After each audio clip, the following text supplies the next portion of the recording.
Hey everybody, what's going on? Welcome back to another Tackle Tip Tuesday. Today I'm going to be walking you through how to fish the weightless fluke for spring bass the right way.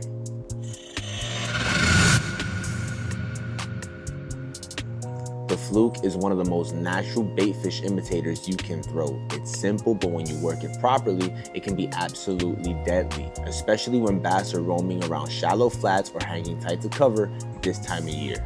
After you make your cast, the first thing you're gonna wanna do is let that fluke sink naturally. And like I've said in the past, most of those strikes happen on the fall. Watch the line closely, and if you see it jump, twitch, or move, set the hook immediately. Once that fluke settles, you're gonna wanna give your rod tip a couple of twitches. That's a couple of short pops of the wrist. That's all it takes. That's gonna make your fluke dart side to side, just like a real bait fish trying to escape.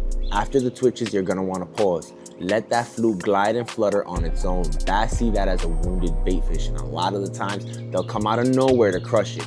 If you move it too fast, you'll miss a lot of those opportunities. Now let's talk about gear setup. I like to run mine weightless on a 3/0 or 4/0 extra wide gap hook. For my line setup, I either run 10 to 12 pound fluorocarbon or braid to a fluorocarbon leader. That way, you get the sensitivity with a little bit of stretch when you need it. A spinning rod or a light bait caster setup is perfect. You want a rod with a soft enough tip to work the fluke without overpowering it, and lighter line to help you get those longer casts and better actions, especially when you're fishing around open flats, scattered grass, or shallow points. On a quick side note, if you missed it, I did a full Tackle Tip Tuesday on the power of the pause. Make sure you go check that out because it ties directly into fishing the fluke. The pause is where a ton of those bites tend to happen, and mastering that timing will straight up put more fish in your hands.